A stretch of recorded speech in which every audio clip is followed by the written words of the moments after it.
ng discipling. Kuminsan ito yung ang Kristiyano ay umaasa na lang doon sa mga narinig niya sa sermon, no? Pagkatapos noon ay wala na. Ito pa naman yung huling habilin sa atin ng ating Panginoong Hesus nung siya ay umakyat na sa langit, no? Sabi niya doon sa Matthew chapter 28 verse 19 na make disciples of all nations, baptizing them in the name of the Father and of the Son and of the Holy Spirit. At ito po yung ini-expect sa atin ng Panginoon, yung tayo ay hindi lamang tayo yung nagtuturo, kundi tayo rin ay nag-aaral. Kasi pag sinabi nating Kristiyano, nagsimula lahat yan sa pagiging disciple at nagpapatuloy sa kanilang pagiging disciple, maging teacher ka man o estudyante ka, no? So magiging reference text po natin ay nasa 6:40 ng aklat ni Lucas. Ang sabi rito ng ating Panginoon, a disciple is not above his teacher, but everyone when he is fully trained will be like his teacher. So, sa pagbabalik aral po natin, ang goal talaga ng isang mananampalataya o ng Panginoon para sa atin ay yung maging banal tayo. At ang standard ng kabanalan natin, siyempre ay ang Diyos mismo, no? Nahayag yung kanyang kabanalan sa pamamagitan ng kanyang mga utos at nahayag ang kanyang karakter sa pamamagitan ng kanyang mga salita. He defines holiness by various standards given to us in scriptures. So doon makikita natin sa sa kasulatan ang mga standard ng holiness. At napag-aralan nga natin na yung mga halimbawa rin at turo ng ating Panginoong Hesus ay isa sa mga standard ng holiness. Pero walang patutunguhan ang lahat ng yun kung hindi naman natin na-exercise yung mga means na yun. Para makumpleto yung cycle, ay kailangan natin yung execution ng means. At siyempre, unang-una na dyan sa primary means of grace ay ang salita ng Diyos. At nung nakaraang linggo, pinag-aralan natin yung fasting. Okay? Kasi pag ang pinag-uusapan natin dito ay yung fasting na may kinalaman sa spiritual nating katayuan bilang isang gumaganap ng kabanalan. Marami kasing fasting, di ba? Ginagamit natin ito sa mga medical na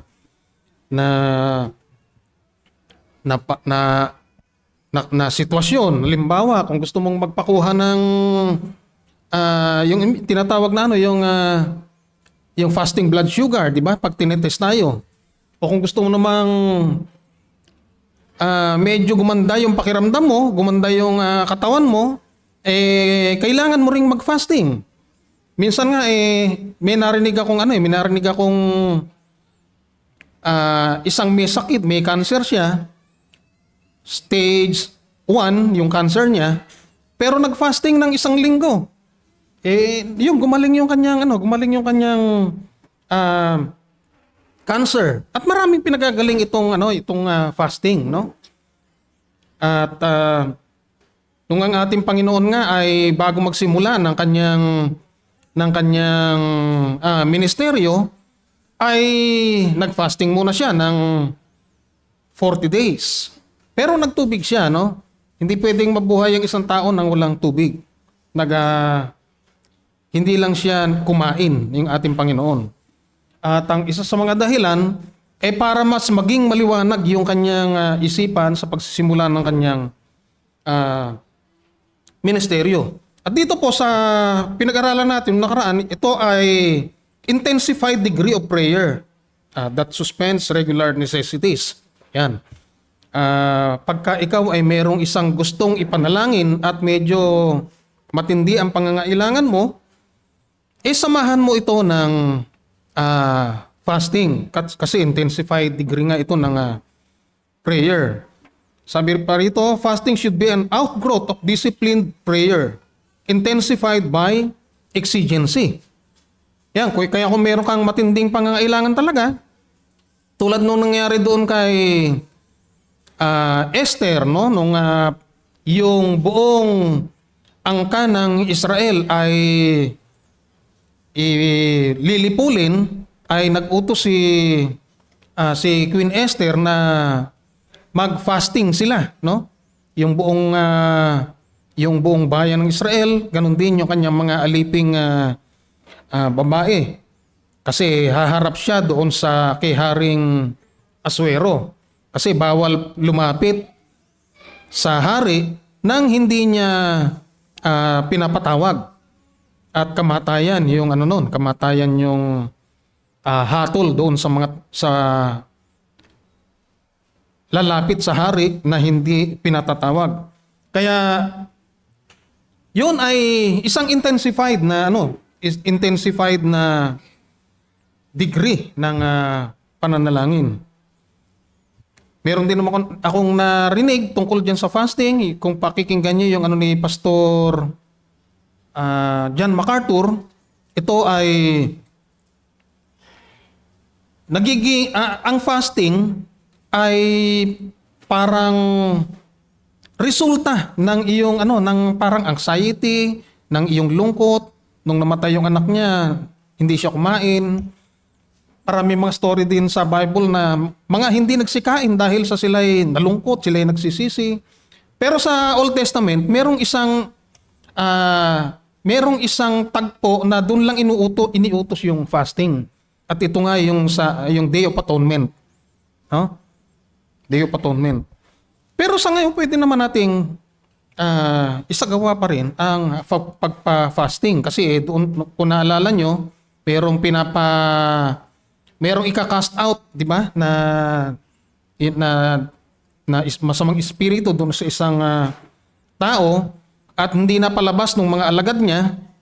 Ayan, sabi ng Panginoon, ang mga tulad nito ay nangangailangan ng panalangin at fasting. At ngayon po ay narito na tayo sa discipling, no? Yung pagdi-disciple. So, ang sabi rito ay,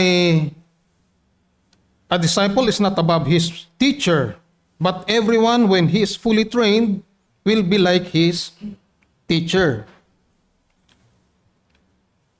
Ang paliwanag ni Pastor Noel dito sa bagay na ito, ang isang guro at ang isang disciple ay halos hindi ito yung tulad ng pag-aaral doon sa tinatawag na yung secular na pag-aaral, no? Dito ay ibinibigay ng guro yung kanyang buhay sa pagtuturo. At sinasabing ito ay pribado dahil one-on-one, no? One-on-one ang pagtuturo. Kasi siguro pag umabot na ng 2 o 3, nasa corporate na teaching. So, ang sabi rito ay ito ay one-on-one guidance between the mature and the guided. May binanggit dito sa Lucas chapter 6 verse 39 to 40. Sabi rito, sinabi naman niya sa kanilang isang talinghaga, mangyayari bagang umakay ang bulag sa bulag? Di baga sila mga bubulid kapwa sa hukay? Hindi, higit ang alagad sa kanyang guro. Datapot ang bawat isa pagka naging sakdal, ay nagiging katulad ng kanyang guro. So dito ay hinahalin tulad pinapakita rito ni Lucas ng isang disipulo ay hindi siya umaangat sa kanyang guro. Pero habang tumatagal, ay nagiging katulad na rin siya ng kanyang guro, hindi lamang doon sa kanyang mga natututunan sa mga itinuturo nito, kundi pati yung magandang halimbawa ng kanyang na nakikita niya sa kanyang guro. Kaya kung ang isang taga-akay mo ay bulag o sabihin nating hindi magandang halimbawa, maaaring maging ganun din ang resulta ng taong dumadaan sa pagiging disciple.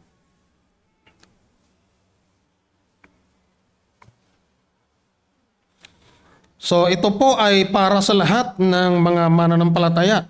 Hindi lamang po doon sa immature, lahat tayo ay nangangailangan ng guidance. Maging yung pinakamahusay na pastor pa sa buong mundo ay nangangailangan din siya ng nangangailangan siya ng tagapagturo. At hindi lamang ito para sa mga katulad nating kumbaga ay hindi pa kulang pa, marami pang kakulangan sa kaalaman pagdating sa salita ng ating Panginoon. So ang principle, ang sabi rito, all believers are disciples or learners, not an elite status. Pag sinabi po natin elite, sila yung mga taong parang pili, no? Sila lang yung mga taong sa grupo nila, sila yung pinakamagagaling. Pero dito po ay walang bukod tangi, no? Pag sinabing ikaw ay disciples, maging mahusay ka man o ikaw ay isang taong mababa pa, ay lahat kinakailangan natin ng pagtuturo. At pagka ikaw ay tagasunod ng ating Panginoon, ay isa kang disipulo.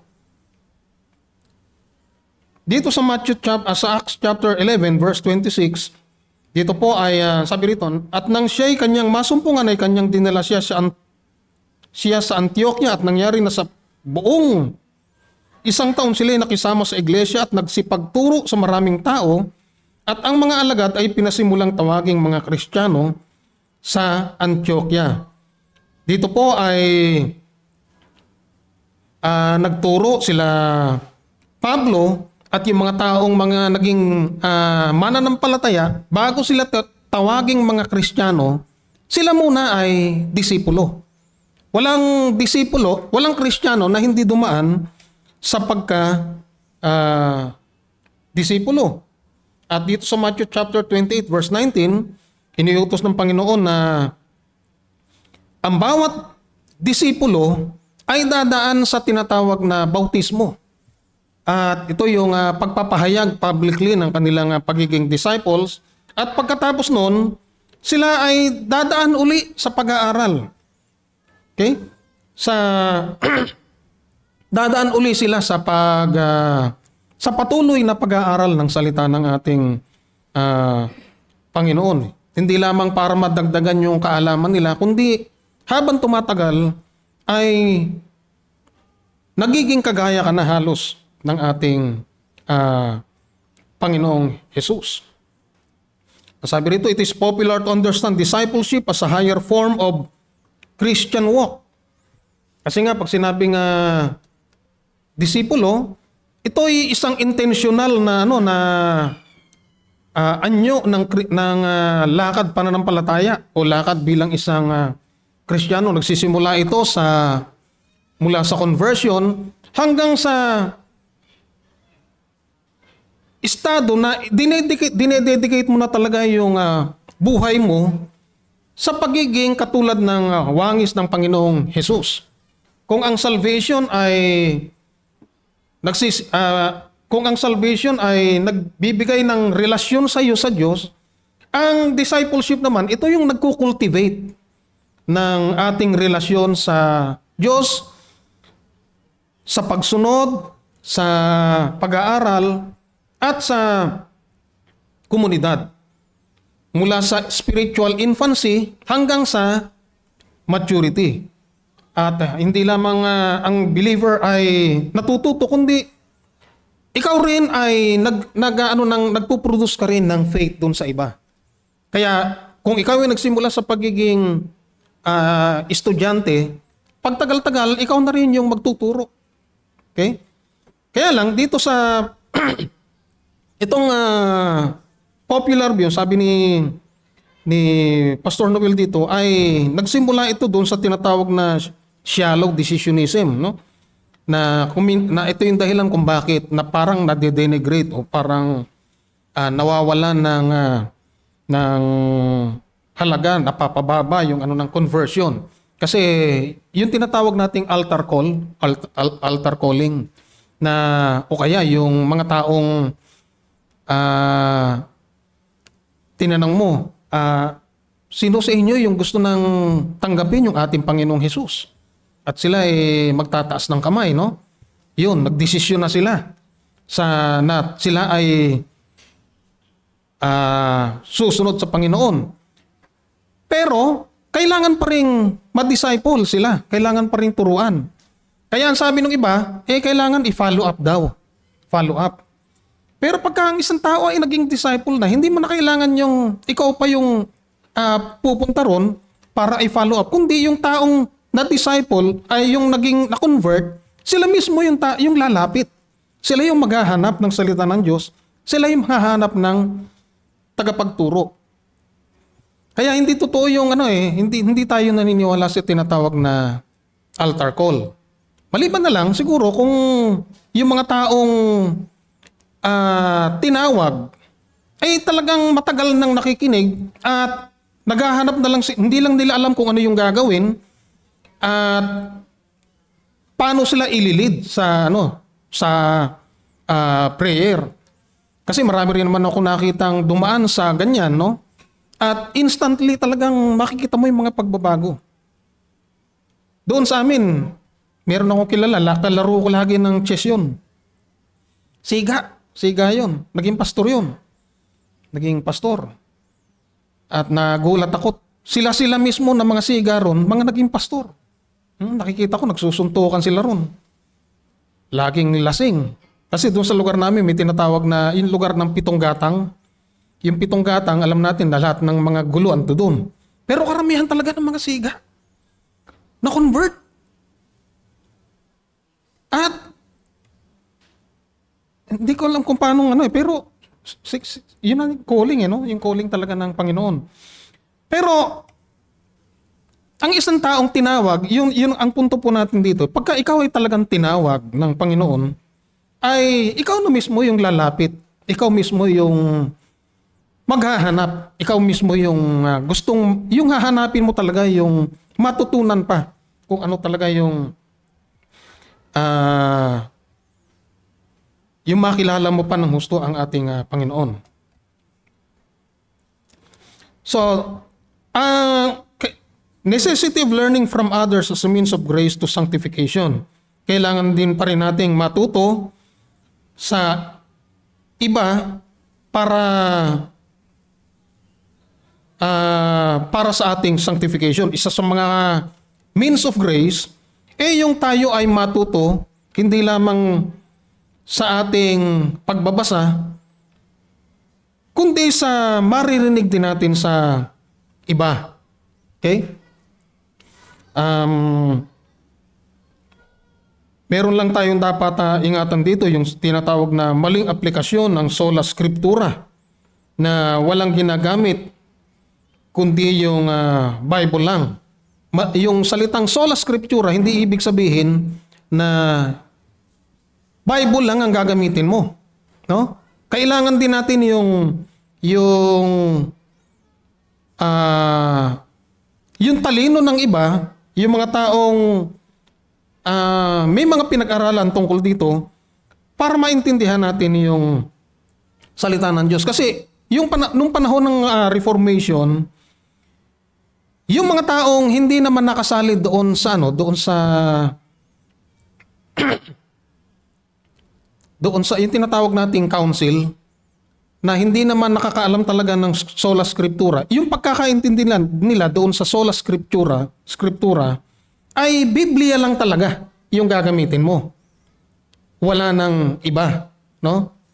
Kinakailangan din nating maintindihan ng salita ng Diyos sa pamamagitan ng mga tradisyon, ay mga kultura, at yung kasaysayan ng iba ng Israel para maano natin, maintindihan natin yung salita ng Diyos. Pag sinabi naman nating sola scriptura, hindi ito nangangahulugan na hindi na natin kailangan yung iba, no? Kailangan pa rin natin yun. Sabi rito, historically is not this is not sola scriptura, but nuda scriptura. Yun nga, nabanggit ni Sister Chasel nung nakaraang ano, no? Yung nuda scriptura, ito talagang Biblia lang ang gagamitin mo. Wala nang iba. Hindi ka gagamit ng ibang mga libro para patunayan mo na ito lang talaga. Of course, naniniwala tayo na yung Biblia lang yung may otoridad para sa doktrina, no? At sa pamumuhay natin. Pero, kailangan pa rin nating maintindihan yun. Kaya yung salitang nuda scriptura ay hindi natin tinatangkilik yung ganitong paniniwala na ang Biblia lang yung kailangan natin. Kasi maraming mga bagay na sinasabi sa Biblia na hindi natin maiintindihan kung hindi natin pag-aaralan yung kasaysayan at yung kultura ng ibang bansa. Tulad halimbawa nito, sabi rito, the Reformation stands on sola scriptura, but the Reformers were widely read. Halimbawa, si Martin Luther, na siyang nagpasimula ng Reformation, si Calvin, at si Zwingli, no? Sila yung mga taong nagbasa rin. Nagbasa rin ng mga nagbasa rin ng marami pang mga ng maraming mga isinulat ng mga yung tinatawag natin mga church fathers. Nagbasa rin sila ng mga philosophical books ng mga taong magagaling noon para mas maintindihan nila yung mabuti kung ano yung mga bagay na may kinalaman sa pag-aaral ng Biblia. Kaya doon natin nabubuo yung tinatawag nating mga confession dahil sa maraming mga tao noon na nag-aral din para maisulat yung isang pananampalataya na kung saan tatayo ang bawat isang naniniwala sa sinasabi ng Biblia. Kaya kailangan natin yung iba, no? Yung mga sinulat ng iba, kahit nga sabi rito, wide distribution of God's wisdom both in history and in the present. Ang Diyos ay nagsabog talaga ng kaalaman. Hindi lamang doon sa mga Kristiyano, no? Kundi kahit sa hindi mananampalataya at napakarami pang ibang mga taong magagaling, lalo na noong mga unang panahon, yung mga philosophers natin, ay nagamit hanggang sa panahon ngayon. Sabi rito sa Colossians 2 verse 3, na siyang kinatataguan ng lahat ng mga kayamanan ng karunungan at ng kaalaman. Ang kaalaman ay hindi lamang ibinigay ng Panginoon para sa ating mga mananampalataya, kundi sa lahat. Okay? Kaya kahit na hindi mananampalataya, ay mapagkukunan natin ang mga bagay na kinakailangan natin para sa ating Kristiyanong pamumuhay. Kasi hindi lamang naman tayo nabubuhay bilang mga Kristiyano lang, no? Meron tayong mga sariling mga propesyon na siyang nagagamit natin sa ating araw-araw na pamumuhay. Naalala ko nung itinatayo yung templo, yung unang templo.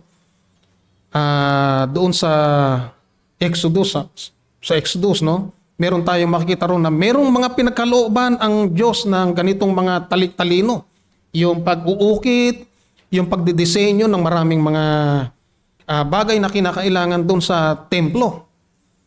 At hanggang sa ngayon, meron pa rin tayo niyan, no? Meron pa rin tayong kanya-kanyang mga kaloob na Diyos ang pinagmulan. Kaya pag nilimitahan natin ang ating sarili sa mga bagay na sa Biblia lang, ay para nating, sabi nga ni Pastor Noel, ay parang ginugutom natin yung ating mga sarili sa kaalaman. So ano yung mga discipling imperatives? Ito po, no? Meron tayong mga iba't ibang venues ng para tayo ay lumago pa sa kaalaman sa pamamagitan ng pagtuturo ng iba. Una na rito yung mga extra-biblical learning. Learning from wisdom outside of the biblical text. Ito, no?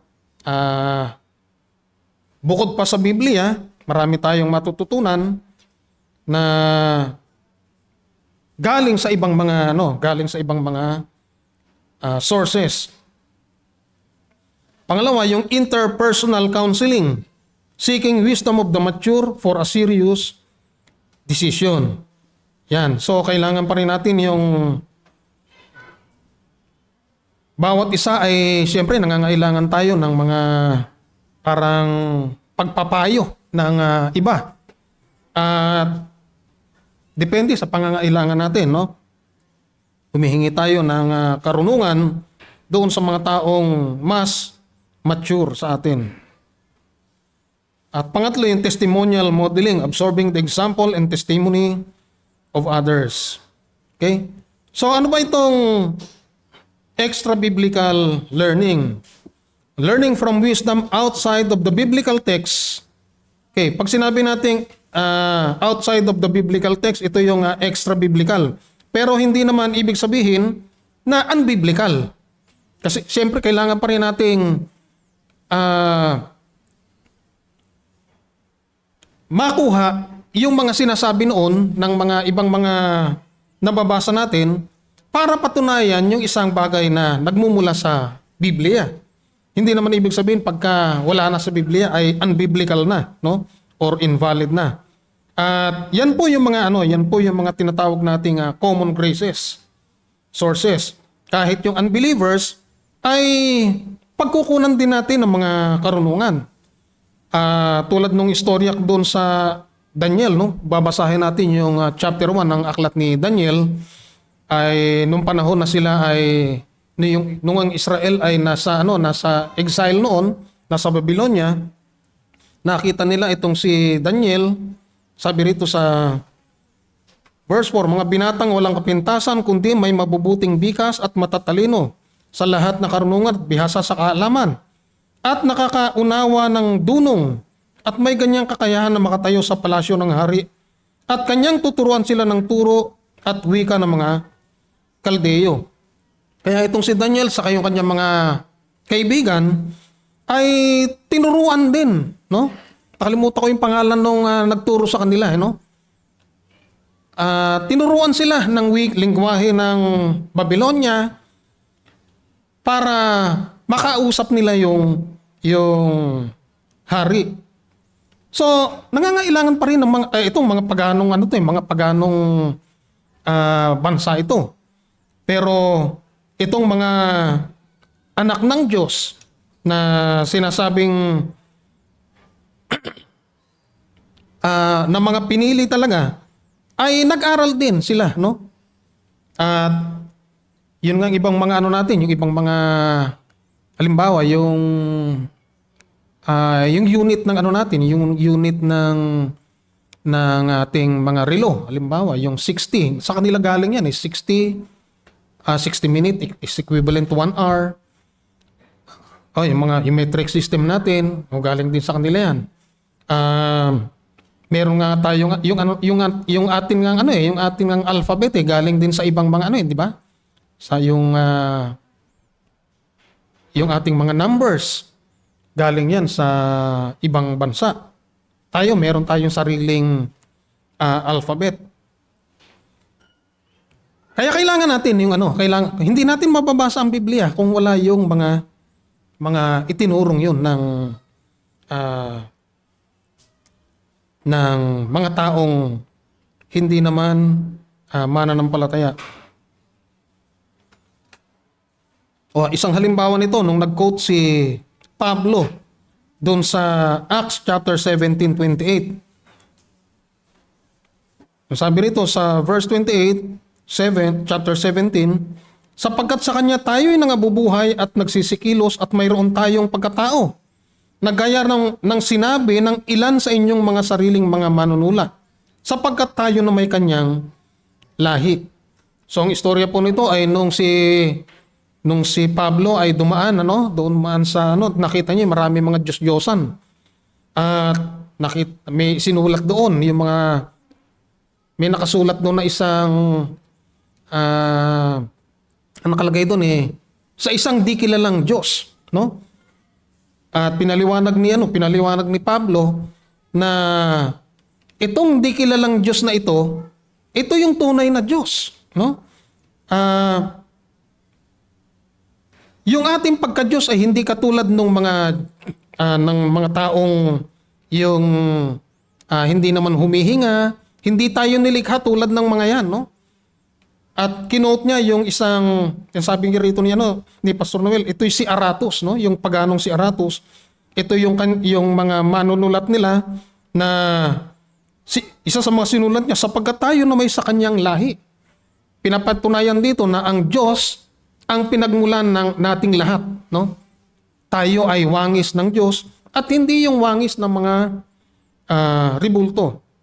Kaya rito ay kinote ni Pablo kahit na yung mga paganong mga tao, no? Dito sa Titus chapter 1 verse 12, sabi rito ni Pablo, sinabi ng isa sa kanila rin, isang propetang sarili nila, ang mga taga-Kreta kailan pa man ay mga sinungaling, masasamang hayop, matatakaw ng mga tamad. So ito yung quotation ni Pablo doon sa mga taong taga-Kreta, no? Na nagsasabing ito yung mga taga-Kreta kailan pa man ay mga sinungaling, masasamang hayop, matatakaw ng mga tamad. Ito ay quotation niya kay Epimenides, no? Kaya sila mismo ay gumagamit din ng mga iba't ibang sources, hindi lamang mula sa mga Kristiyano, para patunayan lamang yung kanilang mga sinasabi. Unbelieving wisdom is still a gift of God, but it is short of saving effect. Yan. Kahit na yung karunungan ng iba ay kaloob pa rin ng Diyos yun, no? Kaya lang, siyempre, yung karunungan yun ay hindi nagbibigay sa atin ng kaligtasan. Pangalawa ay yung Christian references. Yan, an abundance of Christian wisdom is available. Books, the most time-tested reference for learning. So hindi lamang Biblia, no? Yung mga author ng iba't ibang books, yung mga Christian authors na nagagamit natin, lalo na ngayon marami na, no? Marami tayong mada-download ng mga libro, ng mga PDF. Yun yung mga nakarangan nag-send ako ng isang tungkol dun sa covenant, magandang basahin yun, no? Nakita ko po yun dun sa monergism. Doon makikita natin doon yung kung ano ba talaga yung covenant, yung classic covenant na sinasabi. At dito ay makikita natin na maging si Pablo ay nagsabi siya kay Timoteo, sabi rito, hanggang ako'y pumarian ay magsikap ka sa pagbasa, sa pangangaral, sa pagtuturo. At dito ay hinihikayat ni Pablo si Timoteo na mag-aral pa, no? Patuloy na mag-aral sa kanyang pangangaral, sa kanyang pagtuturo.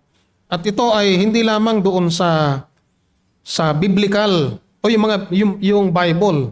Marami pang ibang mga sources na pwedeng pagkunan para matuto. Sabi rito sa Proverbs 22 verse 20, hindi ba ako sumulat sa iyo ng mga marilag na bagay, na mga payo at kaalaman upang ipakilala sa iyo ang katunayan ng mga salitang katotohanan, upang iyong maibalik ang mga salita ng katotohanan sa kanila na nagsusugo sa iyo. Upang ipakilala sa iyo ang katunayan ng mga salitang katotohanan, upang iyong maibalik ang mga salita ng katotohanan sa kanila na nagsusugo sa iyo. Ito po ay sulat ni, kung di ako nagkakamali, ay ni Solomon, no? At dito ay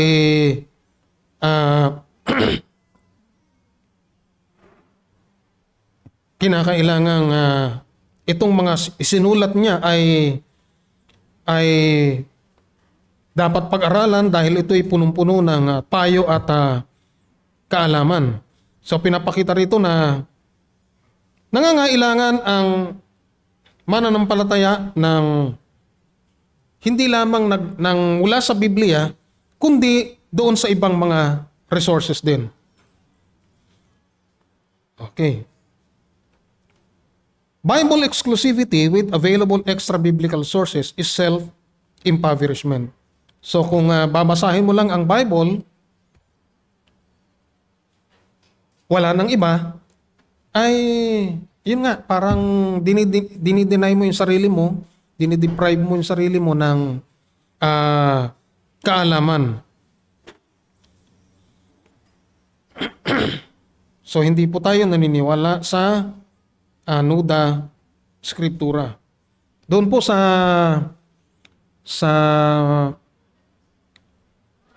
pastoral conference na dinadaluhan namin doon sa Cavite, meron kami lagi nakakasama ron na isang medyo may edad na rin, no? Siguro mga sing-edad ni Pastor Bill, na isa siyang Pentecostal siya. At doon sa kasama namin doon sa kwarto, napadebate siya. Wala raw siyang ginagamit, Biblia lang. No? Pero convert siya, convert. Pero wala siyang ginagamit. Biblia lang. Biblia lang ako. Ganyan, sinasabi niya. Okay? At yun ang madalas nilang pagtalunan doon. Na-convert nga siya sa doon sa TV. No? So kinailangan niya rin yung pangangaral ng iba at gumamit din ng media para siya ma-convert. Pangalawa po, doon sa discipling imperatives, yung tinatawag natin interpersonal counseling. Ito po, no? Seeking wisdom of the mature for a serious decision. So dito po ay nangangailangan tayo, lalo na sa mga paghingi natin ng payo, yung karunungan ng iba. Marami kasi tayong iba't ibang klase ng kalagayan sa mundo. Merong nangangailangan ng legal advice, financial advice, iba-ibang mga aspect ng karunungan, no? At hindi lahat ay ipinagkaloob sa atin yung mga ganyang karunungan, yung kasi kanya-kanya tayo ng mga profesyon, kanya-kanya tayo ng mga forte, kumbaga, no? At hindi sa lahat ng bagay ay alam mo. Kahit lamang sa pagtuturo, hindi ba? O pagtitipid sa bahay, halimbawa yung mga kinakailangan nating yung pagtitipid sa loob ng tahanan. Nangangailangan din tayo ng mga payo ng iba. Sabi rito, the professionalizing of counseling has inhibited ordinary believers. Ito po kasi ay ang nagiging dahilan kasi nito pagka halimbawa, meron akong isang pastor na kilala rin, nag-aral siya ng psychology, doctor din siya, no? Doctor of Divinity. Pero ang nakaka-counsel lang niya yung mga yung mga matataas na tao lang, halimbawa sila Enrile, yung mga taong kayang magbayad ng kanyang ng pagpapayo niya, no? At napapabayaan niya yung mga pangkaraniwang mga tao na nangangailangan din ng tamang pagpapayo. Kasi yung kanyang profesyon ay kasama doon yung ano, yung bukod sa kanyang pagpapastor ay tinatawag din siya, maraming tumatawag sa kanya para lamang magpayo sa kanya. At yun ang nagiging dahilan kung bakit yung ibang mga ordinaryong mananampalataya ay nadi-deny sila o ng wisdom ng mga taong mas marurunong. Sabi rito sa chapter 15 verse 14, ang counseling ay ongoing exchange among brethren, no? Lahat tayo ay pwedeng magbigay ng payo sa bawat isa. Tayo mismong mga naririto sa loob ng iglesia ay maaari na tayo ay humiling ng payo ng iba, no? Sabi rito sa verse 14, at ako naman sa aking sarili ay naniniwalang lubos tungkol sa inyo mga kapatid ko, na kayo naman ay mga puspos ng kabutihan, pinuspos ng lahat ng kaalaman, na anupat, makapagpapaalaala naman kayo sa isa't isa. So dito ay kinakailangan nating magbigay din ng tinatawag ng halimbawa ng encouragement din sa iba. At yung ibang mga taong kung merong kang dinadanas na ganitong problema o kaya meron kang hindi alam ng mga bagay tungkol sa Biblia, ay dito mismo sa loob ng church ay pwede tayong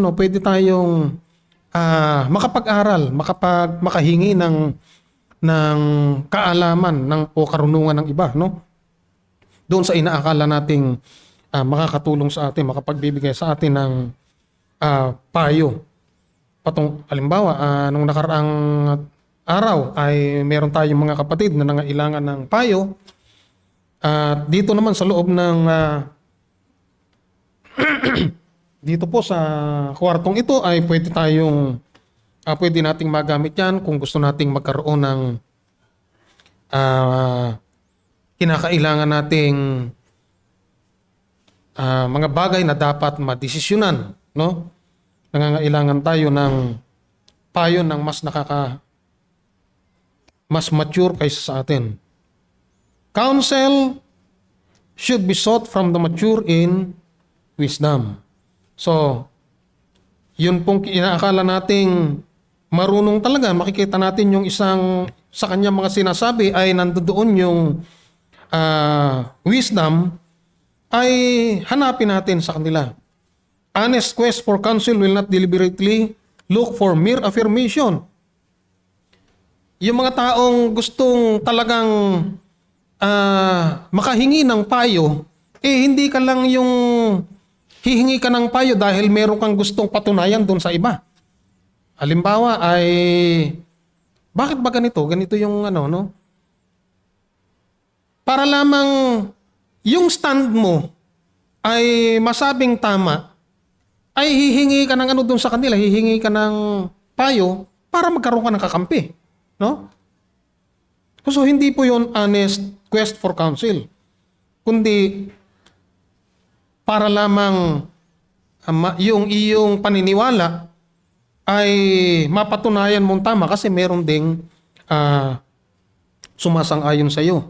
Ang isang honest quest isang naghahanap talaga ng isang tapat na payo ay yung ikaw mismo yung nangangailangan, no? O maaaring ito'y kailangan din ng iyong kapwa, no? Na hindi mo alam kaya naihingi mo doon sa iba para meron ka namang maitulong sa iba. Nangyayari naman sa atin yan, di ba? Ay, ganito yung ganito yung naranasan ko kaya kailangan ganito yung gawin mo. Ito yung sinabi sa akin ng ganitong tao. Kaya siguro makakatulong din to sa iyo. So gano'n, no? Scriptural wisdom will apply the fitting word to the situation. O pag sinabi nating scriptural wisdom, itong mga pagpapayo o yung mga salitang nagmumula sa salita ng Diyos ay may i-apply niya doon sa tamang kaso. na i-apply natin yung tamang prinsipyo para doon sa specific na problema. Okay. The rationale for this is the multifaceted nature of the counseling issue. So marami talagang paraan ng pagpapayo depende sa klase ng problema. Kaya hanapin natin yung mga taong yung mga taong may competence para magbigay talaga sa atin ng payo. At para doon sa specific na kaso, no? O specific na problema. Gaya nga nung nabanggit ko kanina, kung ito'y problema sa pag-aasawa, o hanapin natin yung mga taong mahuhusay dyan sa problema sa pag-aasawa. Kung ito naman ay problema sa spiritual, o di hanapin natin yung pastor na talagang marunong dyan, no? O kung problemang legal, di hanapin natin yung abogado na lalong-lalo na yung mga Kristiyanong abogado na talagang makapagbibigay din sa atin ng tamang pagpapayo pagdating dyan sa problemang yan. Yung kaya hinahanap natin talaga yung competent na tao, no?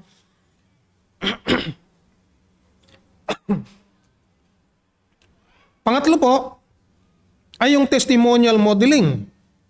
Yung absorbing the example and testimony of others. So hindi lamang yung nababasa natin, kundi yung nakikita nating buhay ng iba, no? Halimbawa, yung biography ng ganitong mga Kristiyano at ano ba yung kanilang mga naisulat, makakakuha tayo ng example sa kanila. Ito yung mga bagay na magagaya natin sa kanila. Sabi rito ni Pablo sa 1 Corinthians 11 verse 1, maging tagatulad kayo sa akin, nagaya ko naman kay Kristo. Kayo'y aking pinupuri nga na sa lahat ng mga bagay ay naaala-ala ninyo ako. At iniingatan ninyong matibay ang mga turo na gaya ng ibinigay ko sa inyo. So dito ay maliwanag na binabanggit ni Pablo na maging tagatulad din itong mga taga-Korinto kay Pablo. Yung buhay ng iba, no? Naalala ko nung si Christian Monsod, nung yung sa kanyang interview, no, silang mag-asawa, na yung na yung mga anak niya na mag-aasawa na hindi makapag-asawa dahil ang hinahanap nila ay yung katulad ng kanilang tatay. No? Kasi parang na-idolize nila yung kanilang tatay. Kasi magandang halimbawa siguro yung pinakita niya sa kanyang pamilya. At dito po si Pablo ganun din, na maging tagatulad kayo sa akin. Sa Philippians chapter 3 verse 17, mga kapatid, kayo'y mga kaisang tumulad sa akin at tandaan ninyo mga nagsisilakad ng gayon, ayon sa halimbawang nakikita ninyo sa akin. So ganun din po yung sinasabi niya, no? At syempre, yung pinakamagandang halimbawa na makikita natin yung halimbawang pinakita ng ating Panginoong Jesus. Kaya sinasabi, lagi tayong tumingin sa Kanya, hindi ba? Siya yung ating tignan. Oh, this is not a wooden imitation that fails to reckon with vocation and gifts. Ang paggaya ay hindi yung para kang robot na sunod ka na lang ng sunod, na hindi mo na lang iniisip kung ano ba talaga yung tinuturo nito, no? Maaring nagtuturo ito ng magagandang bagay, pero yung kanyang halimbawa ay hindi naman umaakma doon sa kanyang tinuturo. Kaya dapat yung ang ating paggaya sa mga taong ganon ay pinapakita yung biyaya sa kanya na nadi-display din. Kung ano yung buhay nila, bukod pa sa kanilang mga sinasabi, dapat ay nakikita si Kristo sa kanila. Ang nagsasabing siya'y nananahan sa kanya ay nararapat din namang lumakad na gaya ng inilakad niya. Yan. Gaya nga nung nabanggit na sa sermon kanina, no? May binabanggit doon sa aklat ni John na kung gusto mong sinasabi mo na mahal mo yung iyong kapatid pero hindi mo naman binibigay yung kanyang mga pangangailangan, hindi mo totoong mahal ang iyong kapatid. Dapat yung sinasabi mo ay nakikita rin sa iyong mga halimbawa. So, practical thoughts. This means of grace is complementary to the other means of grace. So, ito pong discipling ay isa rin sa mga bagay na tumutulong din sa iba pang mga means of grace. So, importante po na tayo talaga ay matuto rin, no?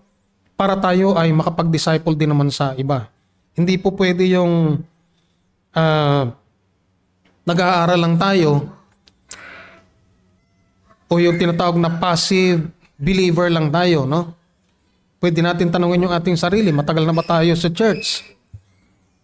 Pero hanggang saan na ba umaabot yung ating maturity pagdating sa kaalaman? No? Siguro nagkukulang din tayo ng paghingi ng payo o ng sariling pag-aaral at pagbabasa, no? Umaasa na lang tayo dito sa tuwing linggo na pakikinig at pagdating sa bahay, mas mahaba yung ating panahon sa mga bagay na pangmundo, no? So, hindi pa rin po pwede yung sa ating sarili lang tayo nag-aaral, no? Do not mistake proud self-reliance, all by self, no? For mature independence. Hindi po tayo, yung sabi nga, no man is an island. Kailangan pa rin nating matuto sa sinasabi sa turo ng iba. Okay, sabi rito sa advice ni Pastor Noel, be friendly to many, but for your close friends, be choosy. Hindi lahat ng ating mga pwedeng kaibiganin ay kailangan kaibiganin. Matuto rin tayong pumili ng ating mga kaibigan na pwedeng makapagturo sa atin ng mga magagandang bagay. Sa Proverbs 17:17, ang kaibigan ay umiibig sa lahat ng panahon, at ang kapatid ay pinanganak na ukol sa kasakunaan. Sa Proverbs 18:24, ang nagpaparami ng mga kaibigan ay sa kanyang sariling kapahamakan. Ngunit may kaibigan na mahigit kaysa isang kapatid. So, ang pagpili po ng ating mga kaibigan ay yung alam nating makapagbibigay din sa atin, makakahubog sa ating magandang pagkatao bilang mga Kristiyano. So, napakahirap pala ng discipling, ano? Akala natin, discipling yung pag-aaral ka lang, makikinig ka sa iba, o magtuturo ka ng ganito lang. Kundi yung buhay mo pala ay kailangan mo ring ibigay sa kanila. Yung halimbawa natin sa iba. Naalaala ko rito yung isang kapatid natin, si Brother Joshua, no? Babanggitin ko yung pangalan. Nung si Brother Joshua, ang anak ni Kuya Nemen, sabi niya, alam mo Brad, minsan kausap kami, alam mo Brad, na ano talaga ako sa buhay ni Kuya Edmund . Makikita mo talaga yung isang magandang halimbawa . Kaya daw siya, isa sa mga nakatulong sa kanya para maging isang Kristiyano, dahil nakita niya si Deacon Edmund. No? Siguro nakita niya yung magandang halimbawa kay Deacon Edmund. Kaya, ayun, naging isang mananampalataya din siya. So, ang challenge po sa atin, be a humble disciple, and as you mature, disciple others for holiness. May dinidisciple na po ba tayo? O hanggang ngayon tayo pa rin ang dinidisciple. Kailangan din po nating matuto para meron tayong maibahagi sa kanila.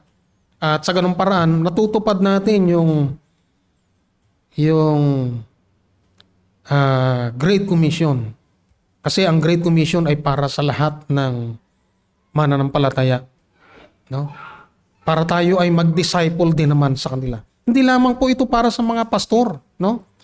Ang pagdi-disciple para sa lahat ng mga mananampalataya. Kaya kailangan, ibig sabihin lang nito, kailangan tayong matuto. Kaya napapansin niyo yung laging binabanggit ni Deacon Edmond pag siya nagsisermon. Aralin po natin. Lagi niya binabanggit yun, di ba? Pag-aralan natin, basahin natin. Yun. Hindi lamang para matuto tayo, kundi para meron din po tayong ma-share sa iba. Lagi ko narinig kay Deacon Edmond yan no? At siguro yun ang marubdob niyang kagustuhan para tayong lahat ay mag-mature din sa pananampalataya. So, pag hindi po natin ginawa yan, alam nating mabuti at hindi natin ginawa, nagkakasala po tayo. So, napakahirap po ng discipling. Pero kung gusto nating sumunod sa ating Panginoon, walang mahirap. At doon na ipapakita po natin yung tunay na pagmamahal natin sa ating kapwa. Mananatili lang po ba tayong mga disciple o kailangan nating maging discipler? So, may tanong po ba bago po tayo manalangin?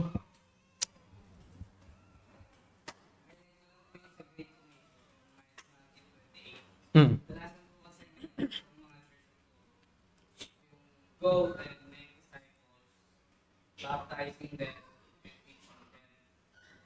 Ang nangyayari, doon lang sa go, mag-evangelize na.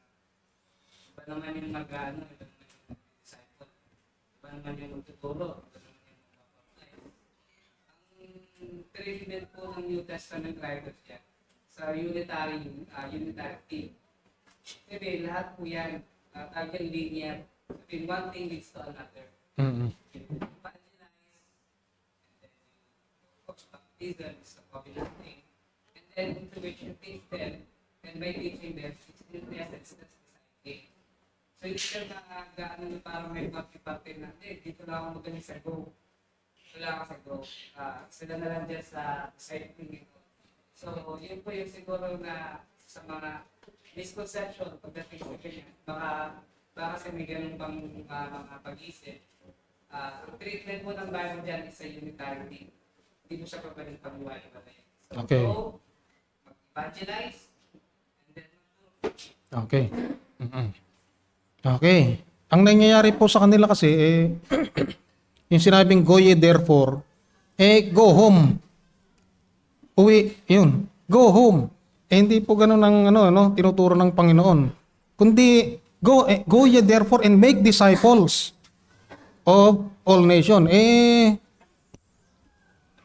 Uwi na Yun ang yun po yung nangyayari, no? So, meron pa po ba?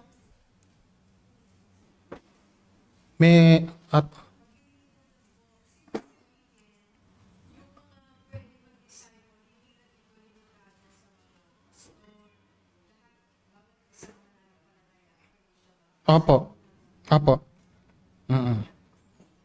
Kaya kailangan nating matutunan lahat ang tinuturo ng ating pastor para tayo naman ay makapag-disciple. Kasi kailangan ng tag-aakayin, maraming aakayin hindi ba?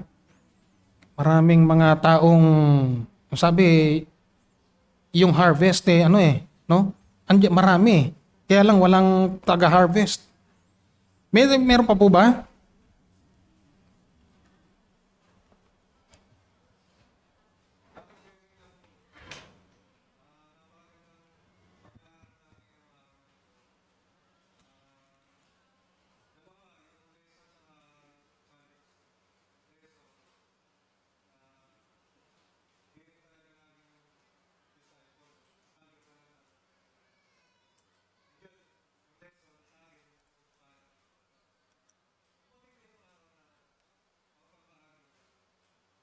Mm.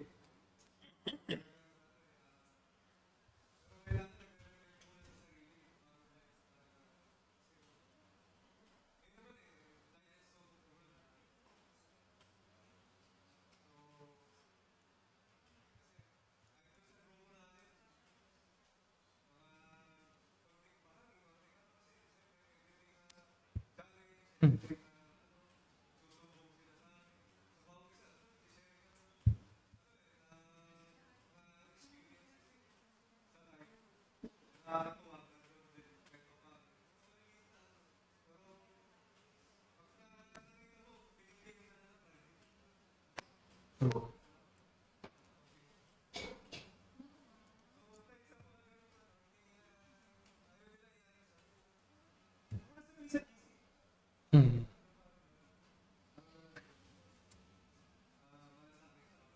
Ah. Mm.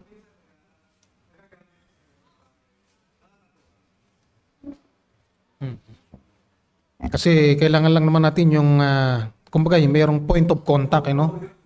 Yung may kung paano mo ipapasok yung salita ng Panginoon. Maraming paraan maraming mm.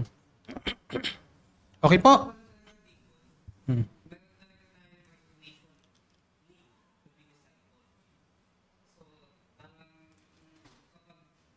Naging lax tayo sa isang bagay, hindi okay lang. Di ba po siya dami, pero hindi siya bumabagay na Mm. as we mature, mas lalo natin na-realize yung need natin for a disciple. Mm. Nasa amin, nasa realization ng isang Mm. Lalo kung isang believer talagang convicted siya na na siya ay makasalanan at kinahabagan din, pinatawad. Ando doon yung desire niya talagang ipahayag din. Okay po, kung wala na po, Pastor Bill, meron kayong idadagdag po?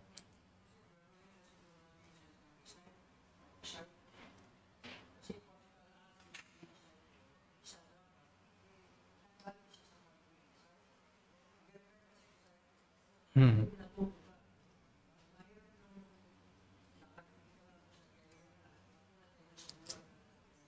Hmm.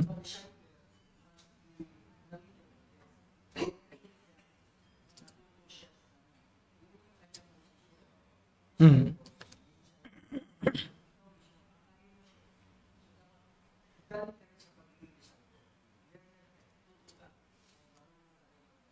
Hmm.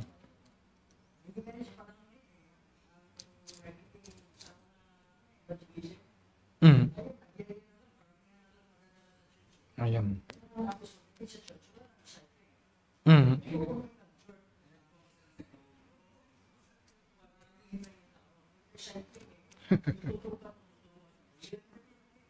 Hmm. Hmm. Kaya kailangan talaga alam natin, kaya kailangan talagang maturuan talaga ng gusto, no? Kasi may naalala ko yung isang doon sa chapter 10 yata ng Acts, si Simon the Sorcerer. Ayun, no? Nagpabautismo pa. Pero bandang huli nalaman din na hindi talaga totoong Kristiyano, no? Kaya kailangan din natin ng discernment sa bagay na to pagdating sa mga inaakay natin sa loob ng church. At siyempre matututunan natin yan habang natututo tayo, nakikinig tayo ng salita ng Panginoon. So, salamat po sa mga inputs. Tayo po ay manalangin. Mang banal na kataas-taasan, Diyos na makapangyarihan sa lahat. Ikaw po ang nagsabi na kami ay humayo at gawing disipulo ang lahat ng bansa. At ito hindi lamang limitado, Panginoon, sa aming tagapangunang pastor, kundi sa bawat isa sa amin, Panginoon. At nangangailangan din naman po kami, Panginoon, ng tagapagturo upang meron kaming maibahagi sa iba, Panginoon. Kaya sa umaga pong ito, Panginoon, kami ay nagpapasalamat. Nawa, O Diyos, ang aming mga natutunan sa umagang ito ay patuloy na magbigay sa amin ng realization na Ikaw, O Diyos, ay nag-aatas sa amin na magbigay, Panginoon, ipamahagi ang iyong mga salita. Hindi lamang sa loob ng iglesia, kundi sa mga taong nangangailangan pa ng kaligtasan. Salamat, Panginoon, hinihiling namin ang patuloy mong patnubay sa amin sa ganitong gawain, Panginoon, sa paghahayag ng iyong mga salita. At hayaan mo, O Diyos, na sa pamamagitan nito ay mapuri ka namin. Alam namin na Ikaw ay nangako na Ikaw ay laging sa amin hanggang sa katapusan ng sanlibutan. Kaya kami ay naniniwala, Panginoon, na ang bawat isa ay gagamitin mo para sa gawaing ito ng paghahayag ng iyong salita ng kaligtasan. Salamat din po, Panginoon, sa pagkaing aming pagsasalusuluhan ngayong tanghaling ito na iyong basbasan, Panginoon. Bigyan mo kami ng kalakasan at kalusugan, Panginoon. Pagpalain, O Diyos, ang mga naghanda nito. Kayaan mong ibalik namin sa iyo lahat ng papuri at pagpapasalamat sa pangalan ni Jesus. Amen.